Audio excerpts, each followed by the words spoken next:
Good evening students. आज हम plus two physics third unit एक बहुत इंपॉर्टेंट टॉपिक करते हैं जिससे हर साल या तो डायरेक्ट डेरिवेशन या इससे रिलेटेड कोई ना कोई न्यूमेरिकल आपके एग्जाम में पूछा जाता है। बहुत इंपॉर्टेंट टॉपिक है कि हम किसी सर्कुलर कॉइल जिसमें से करंट जा रहा है उसकी एक्सिस पे मैग्नेटिक फील्ड कैसे निकालेंगे, समझते हैं हम इसको। और इसके लिए हम जिस लॉ का इस्तेमाल करेंगे वो बायट-सावर्त लॉ है जो हम पहले स्टडी कर चुके हैं। ये इसकी वेक्टर फॉर्म है, dl क्रॉस r उस मैग्नेटिक फील्ड की डायरेक्शन देता है। दो बातें आप समझ लें। अगर मैं बोर्ड पे इस तरीके से किसी कॉइल को बना देता हूं जिसमें से करंट जा रहा है, इसका मतलब ये हुआ कॉइल का प्लेन और बोर्ड का प्लेन पैरेलल है। लेकिन अगर मैं इसको ऐसा बना देता हूं, इसका मतलब मैंने जो कॉइल ली है उसका प्लेन और बोर्ड का प्लेन एक दूसरे के परपेंडिकुलर है।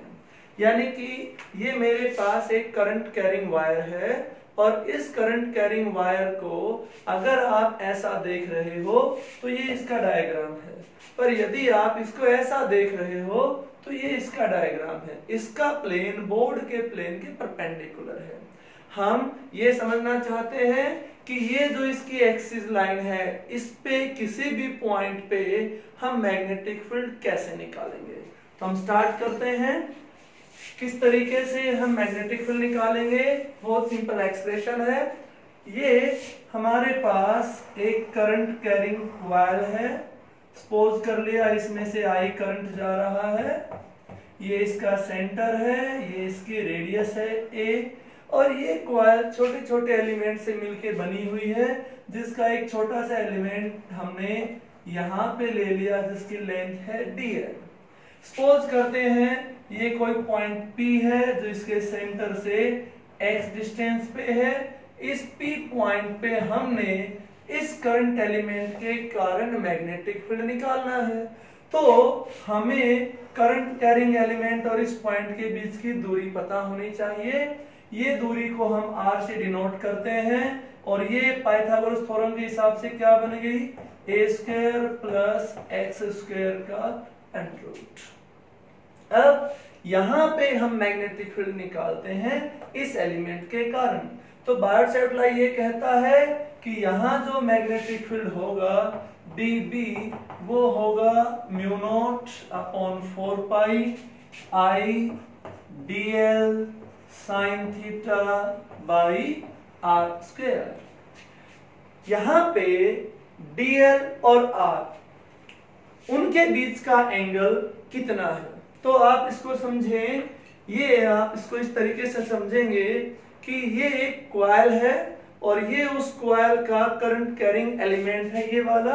इस तरीके से आप समझ लें, या आपको ऐसे दिखाई दे रहे तो आप ऐसे देख लें। और ये r है, R और इस करंट कैरिंग एलिमेंट के बीच का एंगल, ये वाला एंगल, दिस एंगल, इस एंगल की हम बात करें dl क्रॉस r, ये एंगल हमारा होता है, यहां से दिख रहा है हमें, इट इज 90 डिग्री। और इसके कारण जो मैग्नेटिक फील्ड आएगा वो इस प्लेन के परपेंडिकुलर ऐसा, मतलब ऐसा आएगा।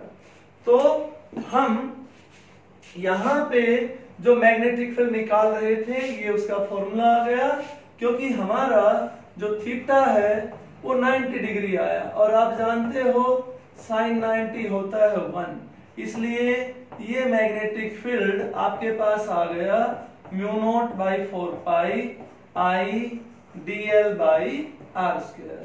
अगर मैं इसकी डायरेक्शन की बात करूं तो इसकी डायरेक्शन dl क्रॉस r के प्रोडक्ट से हमें इसकी डायरेक्शन पता चलती है, और ये डायरेक्शन हमारी आ गई ये वाली, मतलब एक ऐसे प्लेन में आएगी जो प्लेन उस प्लेन के परपेंडिकुलर हो। ये dB आ गया। अगर मैं ये देखना चाहूं, सपोज कर लेते हैं ये एंगल हमारा फाई है, तो ये जो dB आया ये इस एक्सिस में कितना बचा, इस एक्सिस में कितना बचा, ये एंगल फाई है तो ये एंगल भी फाई होगा क्योंकि ये पूरा 90 है और ये भी 90 है। तो ये बच गया आपके पास dB cos फाई और ये बच गया dB sin फाई, मतलब अलोंग द एक्सिस इतना फील्ड बचा, परपेंडिकुलर टू एक्सिस इतना फील्ड बचा। अब अगर मैं यहां से ये चीज समझूं कि ये करंट एलिमेंट इस डायमीटर के इस एंड पे होता तो उसकी डायरेक्शन ये होती, और अब मैग्नेटिक फील्ड की डायरेक्शन पहले इसकी इस तरफ थी, बाद में इस तरफ हो रही है, तो डायरेक्शन इसकी चेंज हो रही है। तो इसी पॉइंट पे यदि इस एंड के कारण हम मैग्नेटिक फील्ड निकालते तो वो मैग्नेटिक फील्ड हमारा आ जाता इस डायरेक्शन में। इसको भी हम कंपोनेंट में तोड़ते तो ये वाला जो कंपोनेंट आता ये आता हमारा डी बी कोस फाई, और ये हमारा आता डी बी साइन फाई। यहां से हम दो बातें ऑब्जर्व करते हैं कि अलोंग द एक्सिस तो इस एलिमेंट का फील्ड और इस एलिमेंट का फील्ड दोनों सेम डायरेक्शन में आ रहे हैं, लेकिन जब हम इस एक्सिस के परपेंडिकुलर देख रहे हैं तो इसका एक कंपोनेंट ऊपर आ रहा है, एक कंपोनेंट नीचे आ रहा है। मतलब ये मैग्नेटिक फील्ड एक वेक्टर क्वांटिटी है, दो वेक्टर है, इक्वल है, डायरेक्शन अपोजिट है, तो इन दोनों का नेट आंसर 0 हो जाएगा। जबकि इस डायरेक्शन में नेट फील्ड निकालने के लिए इन दोनों को ऐड कर देंगे।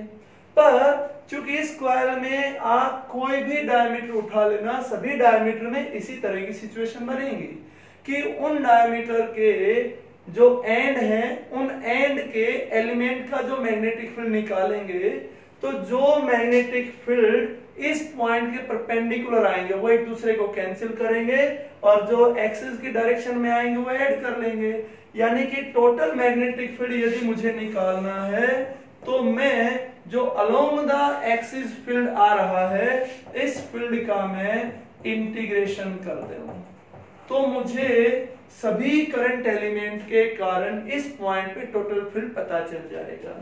अब यहां पे मैं dB की वैल्यू लिख देता हूं, म्यू नॉट अपॉन में 4 pi I by R square, और साइन फाई। साइन फाई यहां से आप देखें perpendicular by hypotenuse A by R, और सारे का इंटीग्रेशन यहां से mu naught I A by R cube into DL हो गया। और डीएल का यदि आप इंटीग्रेशन करोगे तो ये आपके पास आ जाएगा, ये बच जाएगा आपके पास mu naught b is equal to mu naught upon में, sorry here is 4 pi, mu naught upon 4 pi I a. आप चाहो तो आर की वैल्यू रख सकते हो, आर की वैल्यू है ए स्क्वायर प्लस एक्स स्क्वायर का रूट और सारे की पावर क्यूब, ए स्क्वायर प्लस एक्स स्क्वायर का रूट और सारे की पावर क्यूब। इसको आप लोग इस तरीके से लिख सकते हो, और इंटीग्रेशन हो गया डीएल का। अब डीएल ये समूल करंट एलिमेंट है, अगर इन सभी करंट एलिमेंट का ऐड करें तो वो इस कॉइल की सर्कमफ्रेंस आ जाएगी, यानी कि B हमारे पास बचेगा म्यू नॉट अपॉन में 4 pi I by a square plus x square की पावर 3 बाई 2, और इसके नाम का बचेगा 2 पाई ए।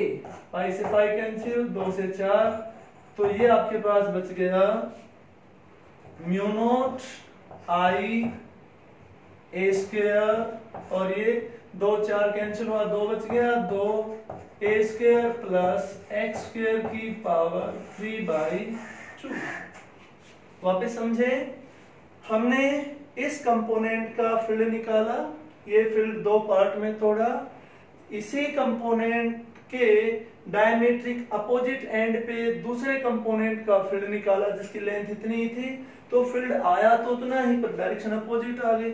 उसको भी हमने कंपोनेंट में तोड़ा तो हमने ऑब्जर्व किया कि अलोंग द एक्सिस जो फील्ड है वो तो ऐड हो रहे हैं, पर इसके परपेंडिकुलर जो फील्ड है वो एक दूसरे को कैंसिल कर रहे हैं।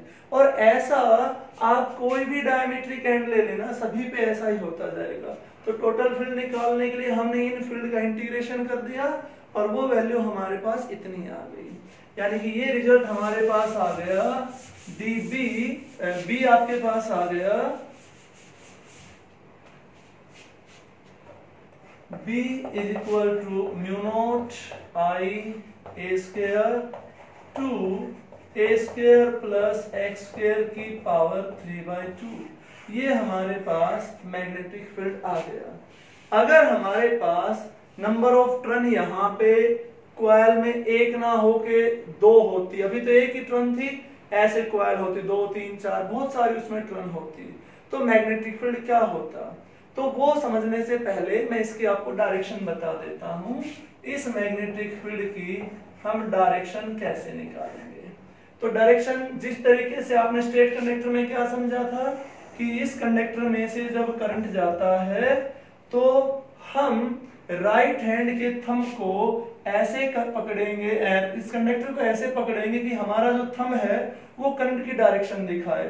तो जो ग्रिप ऑफ फिंगर है, अभी फिंगर अंदर की तरफ है, इस तरफ बाहर की तरफ आ गई, तो ये ग्रिप ऑफ फिंगर हमारी मैग्नेटिक फील्ड दिखा रही थी। यहाँ भी ऐसा है, यहाँ थोड़ा सा चेंज आ जाता है कि ये हमारे पास इस तरीके से कोई लूप है और इसमें से ऐसे करंट जा रहा है। तो अब हम ग्रिप ऑफ फिंगर को करंट की डायरेक्शन में पकड़ लेंगे इस तरीके से, ऐसे इस तरीके से, यानी कि यहाँ पे यदि ऐसे होता तो हम ऐसे पकड़ते। ग्रिप ऑफ फिंगर करंट की डायरेक्शन में आनी है ऐसे। अब देखो जब मैंने ऐसा किया तो मेरा थंब इनसाइड था, ऐसा किया तो मेरा थंब आउटसाइड था, यानी कि इस तरीके से। ये आपकी मैग्नेटिक लाइंस आ गई, ये इस तरीके से ऊपर की तरफ, और यहाँ पे आएंगे तो ये ऐसे, और यहाँ पे आओगे तो सर्कल की फॉर्म में हो जाएगा। लेकिन इसमें यदि बात करेंगे तो अब आपका थंब है वो इनसाइड में आ रहा है, तो इनसाइड में इसके ठीक अपोजिट के आप दिखा सकते हो। अब आता है कि ये तो एक थी, एक का मैग्नेटिक फील्ड ऐसे था, दो होती दोनों को ऊपर होता, तीन होती तीनों को ऊपर होता, तो n टर्न होती तो मैग्नेटिक फील्ड कितना हो जाता, तो हम इसको n से मल्टीप्लाई कर देते हैं। अब यहाँ पे हमने कुछ केस समझने हैं, हमसे सवाल क्वेश्चन किस तरीके से पूछा जाता है। पहला तो यही बन गया कि ये आपके पास कोई कॉइल है, इसकी रेडियस आपको a दे दी, पूछा जाएगा x डिस्टेंस पे मैग्नेटिक फील्ड निकालो। ये डायरेक्ट फॉर्मूला आपके पास आ गया। आपको ये पता होना चाहिए कॉइल में करंट कितना जा रहा है, आपको कॉइल की रेडियस पता होना चाहिए और उस पॉइंट का डिस्टेंस पता होना चाहिए। बाकी म्यू नॉट अपॉन 4 पाई आप जानते हो 10 to -7, तो यहाँ से म्यू नॉट कितना बच गया 4 पाई इंटू 10 to -7, और न्यूमेरिकल में आप वैल्यू डाल के सोल्व कर सकते हो।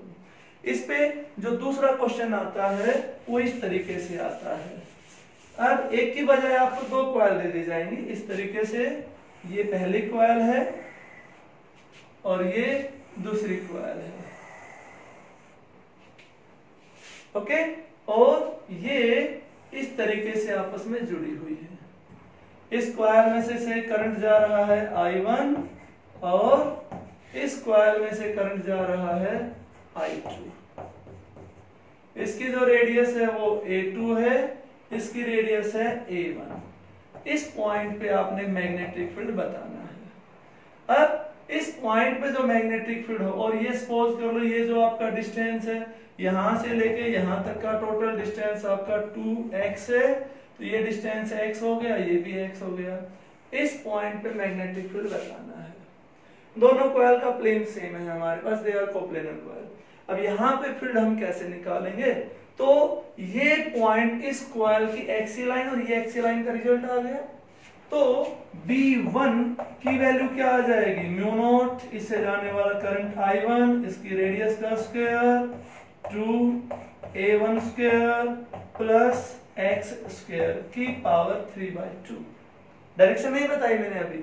इसी तरीके से मैं B2 निकालता हूं, mu naught I2 a2 square by 2a2 square x square 3/2। चूंकि इस पॉइंट पे टोटल फील्ड निकालना है तो अब हम इसकी डायरेक्शन समझते हैं। इस कॉइल में से जो डायरेक्शन है करंट की, देखो दोनों में सेम ही डायरेक्शन है, सेम डायरेक्शन है तो दोनों का जो मैग्नेटिक फील्ड है उसकी भी डायरेक्शन सेम मिलेगी। मतलब यहाँ पे इस कॉइल का यदि आप मैग्नेटिक फील्ड निकाल दो, इस वाले कॉइल का, सपोज कर लो ये वाली आपकी तरफ है, इधर है, ये मेरे पास एक कॉइल थी, तो मुझे जो साइड दिख रही है वो ये साइड है, ये this is the portion I am looking. अब यहाँ पे करंट ऊपर जा रहा है तो फील्ड इधर होगा इस तरफ, और इसमें भी फील्ड इस तरफ होगा। दोनों फील्ड की डायरेक्शन क्या आ रही है, सेम, और दो वेक्टर क्वांटिटी सेम डायरेक्शन में है, तो नेट जो मैग्नेटिक फील्ड होगा वो क्या हो जाएगा, B1 प्लस B2। पर यदि ऐसा होता, इसमें करंट इस तरीके से होता, अब क्या होता, अब इसको समझो आप, यदि ऐसा तो हो जाता तो इसमें आपको ये वाला हिस्सा दिख रहा है, सपोज कर लो ये हिस्सा दिख रहा है इसका, और इसका ये वाला हिस्सा, इस पार्ट में करंट ऊपर है तो उस डायरेक्शन में मैग्नेटिक फील्ड है, और इस वाले में ये नीचे की तरफ है। ऐसा तो कर नहीं सकते, ऐसा करना पड़ेगा, इसका फील्ड उस तरफ है। अब आपने दोनों को माइनस करना था, बड़ी क्वांटिटी में से छोटी को घटाना था, भाई आपके फील्ड की डायरेक्शन आ जाती है। या ध्यान रखेंगे, डायरेक्शन बहुत इंपॉर्टेंट है। तीसरा, इस पे किस तरीके का क्वेश्चन बनता है वो देखो। तीसरा क्वेश्चन इस पे इस तरीके से बनता है कि आपसे यूं दे दिया जाएगा कि ये एक कॉइल है और ये दूसरी कॉइल है, इस पॉइंट पे मैग्नेटिक फील्ड निकालना है। सपोज कर लो इसकी रेडियस है, इसकी रेडियस है A1, इसकी रेडियस है A2, ये डिस्टेंस है x1, ये डिस्टेंस है x2, इसमें से करंट जा रहा है I1 और इसमें से करंट जा रहा है I2। अब आपने इस पॉइंट पे मैग्नेटिक फील्ड बताना है। तीन तरह के क्वेश्चन बन गए, एक तो एक सिंगल कॉइल के कारण उसकी एक्सिस पे निकालो, दूसरा कोप्लेनर हो, अब दोनों के प्लेन एक दूसरे के परपेंडिकुलर हो तो इस पॉइंट पे निकालना है। तो फॉर्मूला तो हमारा वही रहेगा, ये वाला ही फॉर्मूला रहेगा। यहाँ पे यदि मैं मैग्नेटिक फील्ड निकालूंगा तो उसकी वैल्यू आ जाएगी इसके कारण mu naught I1 A1 square two A1 square plus x1 square 3/2। Direction नहीं बताई मैंने। इसी तरीके से उसका यदि मैं फील्ड निकालूंगा तो आ जाएगा mu naught I2 A2 square two A2 square plus x2 square 3/2।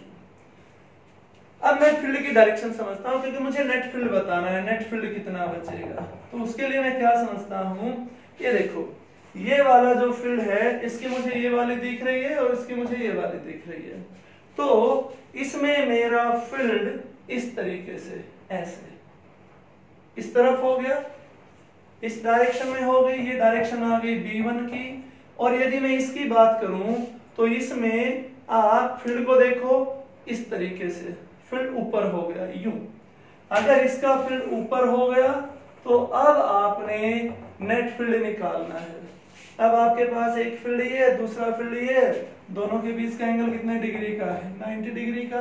तो अब नेट फील्ड निकालने के लिए आप पैरेललोग्राम लॉ का इस्तेमाल करेंगे, B1 का स्क्वायर B2 का स्क्वायर 2B1 B2 cos 90 और उसका आ जाएगा रूट। ये वैल्यू आप जानते हो 0 हो जाएगी, cos 90 0 होता है, तो ये बच गया B1 का स्क्वायर और B2 का स्क्वायर। आप इन दोनों की वैल्यू डाल दोगे। तीन तरीके के क्वेश्चन इस पे बनते हैं जब हम एक्सिस पे ध्यान देंगे, किसी भी पॉइंट पे या कोप्लेनर में या उनका प्लेन परपेंडिकुलर हो तो। इसके बाद में आपसे ये दिया हो सकता है दोनों की रेडियस सेम है, दोनों का करंट सेम हो, कैलकुलेशन को इजी करने के लिए होता है। अब इसी को हम आगे समझते हैं। हमने एक्सिस पे रिजल्ट निकाला, एक्सिस पे हमारा रिजल्ट आ गया और एक्सिस वाले रिजल्ट को थोड़ा सा आगे एक्सटेंड करते हैं। ये जो रिजल्ट आया था, इस रिजल्ट के हमारे पास ये स्टोरी थी कि ये कॉइल थी और ये हमारा पॉइंट A था और ये डिस्टेंस हमारा x था और यहाँ पे हमने फील्ड निकाला था जो कि इतना आ गया था 2a square plus x square की पावर 3/2। अगर मैं इस x को घटाते घटाते 0 कर दूं, यानी कि एट सेंटर ऑफ कॉइल, बहुत इंपॉर्टेंट है, at centre of coil, centre of coil पे हमारा x क्या हो जाएगा 0। जब हम इस x की जगह 0 रखेंगे तो b कितना बच गया, mu naught I a square 2a square plus 0 3/2। तो it is nothing mu naught I a square 2a square square cancel a cube and B is equal to mu naught I by 2A। ये magnetic field आ गया जब आप उसके centre पे चले जाते हो। ये कहाँ था उसकी एक्सिस पे। अब हम उस कॉइल के सेंटर पे फील्ड निकालना चाहते हैं, तो सिर्फ इतना किया, एक्स की जगह हमने क्या रख दिया 0, और ये हमारे पास आ गया। यानी कि जब हम उस कॉइल के सेंटर पे फील्ड निकालना चाहते थे तो उसके लिए हमारे पास फॉर्मूला आ गया ये mu naught I by 2A। ये जब हमने उसके सेंटर पे निकाला। अब इस पे किस तरह के क्वेश्चन बनते हैं तो वो हम समझते हैं। जैसे आपसे दे दिया जाएगा कि ये कॉइल है आपके पास, इस कॉइल में से I करंट जा रहा है और इसकी रेडियस है A। बताओ सेंटर पे कितना मैग्नेटिक फील्ड होगा, डायरेक्शन बताओ। तो ये फील्ड इस तरफ होगा और वैल्यू आपकी इतनी आ जाएगी। लेकिन यहीं पे आपसे कह दिया जाए कि now you have two coil, it is A1, it is A2, और इसमें से करंट I1 है, इसमें से करंट I2 है। अब बताओ सेंटर पे फील्ड कितना होगा। तो अब हम ये वाला नहीं लगाएंगे, हम सेंटर वाला फॉर्मूला लगाएंगे। तो पहले इस कॉइल की बात करते हैं, पहले कॉइल के कारण कितना होगा। तो सेंटर का फॉर्मूला लगाओ mu naught I1 by 2A1। दूसरे की बात करते हैं mu naught I2 by 2A2। अब ये जुड़ेंगे घटेंगे, ये डिपेंड करेगा डायरेक्शन पे। तो इस फील्ड की डायरेक्शन आपकी तरफ, इसकी भी डायरेक्शन आपकी तरफ, दोनों की डायरेक्शन सेम है।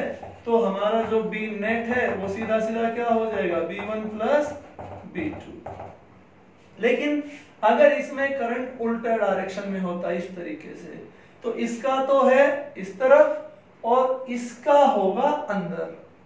अब डायरेक्शन अपोजिट है, तो अब हम क्या करेंगे, किस तरह का निशान दे देंगे बीच में, माइनस का। दूसरी टाइप इस पे क्या बनती है, दूसरी टाइप आपसे ये पूछ लिया जाएगा कि ये एक एक्सी आपके पास कॉइल है, ये उसका सेंटर है, और ये दूसरी कॉइल है इस तरीके से। मतलब आपको दो कॉइल दी जाएंगी जो इस तरीके से होंगी यूं, और जो दूसरी कॉइल है उसका प्लेन पहली वाले के प्लेन के परपेंडिकुलर होगा लाइक दिस। अब आपसे इनके सेंटर पे मैग्नेटिक फील्ड पूछा जाएगा कि इनके सेंटर पे मैग्नेटिक फील्ड बताओ कितना होगा, मतलब यहां पे। तो फॉर्मूला तो वही लगेगा, कोई इशू नहीं है, सेंटर वाला ही फॉर्मूला लगेगा, बस हमने डायरेक्शन देखनी है किस तरीके से। सपोज कर लो इसमें इस तरीके से करंट जा रहा है, तो इस तरीके से जब इसमें करंट गया ऐसा, ध्यान से समझो इस तरीके से, तो इसका मैग्नेटिक फील्ड आपकी तरफ हुआ, और इसमें से ऐसा करंट गया इस तरीके से। अब बोर्ड पे आप दोनों के प्लेन को सेम देखोगे, आप इसको इस तरीके से समझो। ये हमारे पास है पहली कॉइल, ये वाली कॉइल, ये वाली कॉइल। इस कॉइल में मैग्नेटिक फील्ड होगा इस तरीके से, ये देखो आपकी तरफ आ गया। अब हम दूसरी कॉइल के मैग्नेटिक फील्ड की बात करें, दूसरी कॉइल ऐसे है, इसका मैग्नेटिक फील्ड ये देखो, ये मुझे दिख रहा है तो मैंने ऐसे कर लिया, ये मेरी तरफ होगा। एक फील्ड आपकी तरफ आया, एक मेरी तरफ आया, मतलब एक फील्ड आ रहा है बाहर इस तरीके से, एक आ रहा है इस तरफ, यानी कि आपके पास एक फील्ड इधर हो जाए, एक फील्ड इधर हो जाए। तो अब इन दोनों का रिजल्टेंट निकालना है, तो दोनों के बीच में कितना एंगल है 90 डिग्री। एक का फील्ड B1, सपोज कर लो पहले का फील्ड निकालते हो B1, तो फॉर्मूला क्या लिखोगे mu naught I1 by 2A1, फिर दूसरे का निकालोगे B2, और अब इन दोनों के बीच कितना एंगल है 90 डिग्री। तो नेट आंसर क्या आ जाएगा B1 square plus B2 square plus 2B1 B2 cos 90। वो बचता नहीं है, तो ये आंसर आपके पास बच गया। अगर इनको ऐसे दे दिया जाता, ये कॉइल है और ये दूसरी कॉइल है, मतलब इनके प्लेन के बीच कुछ एंगल बन रहा है, 90 डिग्री नहीं है, लाइक दिस। पहले वाला केस ऐसा था, अब केस इस तरीके से है। तो वेरी सिंपल, B1 का स्क्वायर प्लस B2 का square plus 2B1 B2 angle between this cos theta. अब यहां से एक और क्वेश्चन बनता है कि पूरी कॉइल ना दे के आपसे आधी कॉइल दे दी जाए, उसका फोर्थ पार्ट दे दिया जाए, तो आप मैग्नेटिक फील्ड कैसे कैलकुलेट करेंगे। तो हम समझते हैं, ये हमारे पास पूरी कॉइल थी, इसके सेंटर पे हमने मैग्नेटिक फील्ड निकाला, उसका फॉर्मूला आया ये। अगर हमें आधी कॉइल दे दी जाती यूं और फिर कहा जाता है यहाँ पे मैग्नेटिक फील्ड निकालो। ऑब्वियसली हम इस फील्ड का आधा कर देते, ये हमारे पास बच जाता म्यू नॉट आई 2a और इसका हाफ, मतलब ये आपके पास बच जाता 4e। कई बार आपसे क्वेश्चन इस तरीके से दे दिया जाता है, एग्जैक्ट हाफ नहीं दिया जाता है बट एक पर्टिकुलर वैल्यू दे दी जाती है इस तरीके से कि ये कोई आर्क है इस तरीके से और इस पॉइंट पे आपने फील्ड निकालना है। तो हम क्या करेंगे, यहाँ एक छोटा सा करंट एलिमेंट ले लेते हैं dl, ये आपकी रेडियस है a बोल सकते हो इसको, और ये एंगल हो गया हमारा d थीटा। आप जानते हो एंगल क्या होता है, आर्क अपॉन रेडियस, यहां से dl क्या हो जाएगा a d थीटा। a नहीं लेते हो तो आप इसको r भी ले सकते हो, उससे कोई फर्क नहीं पड़ेगा। अब ये देखो आर्क का इस डायरेक्शन में करंट एलिमेंट है और ये आपका डिस्टेंस है, ये एंगल आपका 90 डिग्री हो गया। अब बायोट सावर्ट लॉ आपसे क्या कहता है, dv क्या होता है mu naught upon 4 pi I dl sine theta by r square. Theta dl और r के बीच का एंगल होता है, दिस एंगल इज 90 डिग्री, तो इसकी वैल्यू खत्म हो गई यहां से। अब अगर मैं इसे सपोज कर लो दिस इज 5, तो ये हमारे पास 5 हो गया। अब यहां से अगर ये dl की वैल्यू इसमें रख दी जाए तो ये कितना बच गया, म्यू नॉट अपॉन में 4 pi I a d phi और r, ये डिस्टेंस यहाँ हमने a ले रखा है तो a का स्क्वायर, ये कैंसिल हो गया। अब ये कैंसिल हो गया तो कंप्लीट फील्ड निकालना है, इंटीग्रेशन करेंगे dv का, dv यहां से चलना शुरू होता है यहां तक जाता है। सपोज कर लो ये जो मैक्सिमम एंगल है यहां तक का, ये हमारा 5 बनता है 0 से 5 तक, तो वैल्यू डाल देते हैं म्यू नॉट अपॉन में 4 पाई आई बाई a और ये इंटीग्रेशन हो जाएगा d फाई का 0 से 5 तक, तो b बच गया mu naught I by 4 pi a और d फाई का इंटीग्रेशन आ गया आपका 5। अब यहाँ पे ध्यान देने वाली बात ये है कि किसी भी लेंथ के कारण एट एनी लेंथ हमारा जो मैग्नेटिक फील्ड होगा वो कितना आया, mu naught I 4 pi a और ये एंगल हमें डिग्री में दे रखा है, हमने इसको किस में कन्वर्ट करना है, रेडियन में, यानी कि इस एंगल की जो भी वैल्यू होगी उसे मल्टीप्लाई करना पड़ेगा पाई बाई 180 से। जैसे इस तरीके से इस पे क्वेश्चन पूछा जा सकता है हमें, तो ये आप समझेंगे, आपसे इस तरीके से क्वेश्चन दे दिया कि भाई ये है, ये पूरा सर्कल है तो इसके मैग्नेटिक फील्ड निकालो सेंटर पे, ये आ गया। आपसे पूछ लिया जाए आधा सर्कल है इस तरीके से, आप निकालो तो इसका आधा कर दोगे, पर आपसे पूछ लिया जाए कि आपके पास इतना सर्कल है, ये इस तरीके से,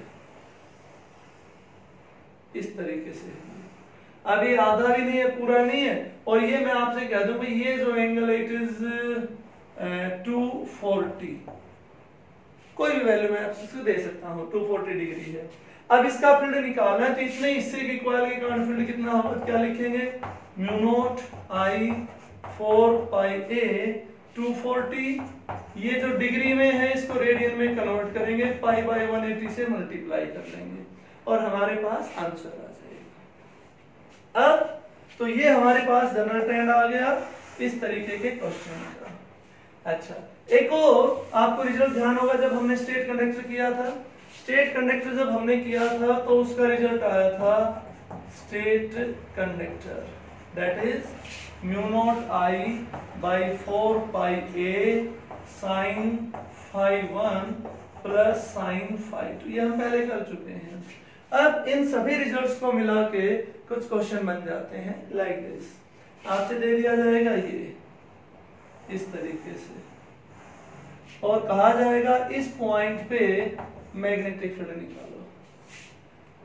अब हम समझते हैं ये एक स्टेट कंडक्टर है और स्टेट कंडक्टर का जो मैग्नेटिक फील्ड होता है आपको बताया था, इस कंडक्टर की सिधाई में यहाँ सभी पॉइंट पे ये पहला पार्ट ले लो, ये दूसरा पार्ट ले लो और ये सपोज कर लो तीसरा पार्ट। मैंने इस प्रॉब्लम को 3 पार्ट में डिवाइड कर दिया। ये वाला point along the state conductor, आपको बताया था इसकी सिधाई में कोई भी पॉइंट आ गया तो वहां पे जो मैग्नेटिक फील्ड होगा, इसको हमने नाम दे दिया B1, इसको नाम दे दिया B2 और उसको नाम दे दिया B3। स्टेट कंडक्टर की सिधाई में फील्ड 0, ये आधा सर्कल है, पूरे सर्कल का फील्ड इतना होता है, आधे सर्कल का क्या हो जाएगा mu naught I by 2a, a यदि इसकी रेडियस है तो ये पूरे का था, आधे का होगा तो इसका भी आधा हो जाएगा 4a। नहीं तो हम ये तरीका लगा सकते हैं, यहां से हम ट्राई कर लेंगे mu naught I 4 pi a। अब आधा जब सर्कल होता है तो ये एंगल होता है 180, तो यहाँ पे हम रखेंगे 180 डिग्री, रेडियन में कन्वर्ट करेंगे ऐसे। जब आप इसको ऐसे कन्वर्ट करोगे कैंसिल, ये cancel, mu naught I upon 4a। Again ये पॉइंट इसकी सिधाई में कंट्रीब्यूशन 0, आंसर क्या आ गया mu naught I upon 4a। Direction निकालनी है तो इसमें ग्रिप ऑफ फिंगर को करंट की डायरेक्शन में कर लो, अंगूठा अंदर की तरफ, फील्ड आपका अंदर आ जाएगा। इसी प्रॉब्लम को ऐसे भी आपसे पूछा जा सकता था कि ये आपसे प्रॉब्लम बना दी इस तरीके से, यहां पे फील्ड बताना है। अब इसको समझो, ये जो पॉइंट है इस स्टेट कंडक्टर का एक एंड है, इसका रिजल्ट आपको मैं बता चुका हूं पहले ही। ये पॉइंट इस सर्कुलर कॉइल का, ये जो आधी कॉइल है इसका सेंटर है और इसका भी एक एंड है, ऐसे करंट जा रहा है सपोज कर लो। अब देखो स्टेट कंडक्टर में रूल हमारा बदल रहा है, थंब करंट की डायरेक्शन बताएगा तो ये देखो फील्ड इधर आ गया, इसमें आप करंट ऐसे था, फील्ड बाहर आ गया, इसमें क्या था ग्रिप ऑफ फिंगर आपकी इस तरीके से, फील्ड बाहर आ गया।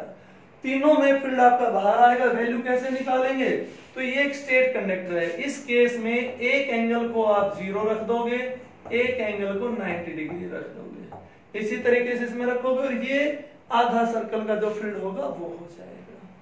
इस तरीके से हम कुछ और प्रॉब्लम यहां से कर लेते हैं, जैसे हमसे इस तरीके की प्रॉब्लम दे दी जाती है कि मैग्नेटिक फील्ड निकालो इस पॉइंट पे।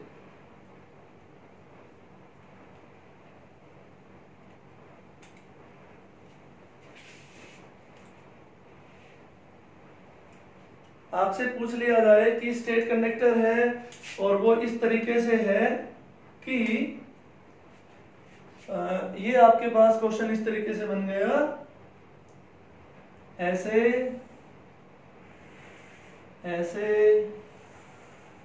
ऐसे, मतलब इस तरीके से यूं।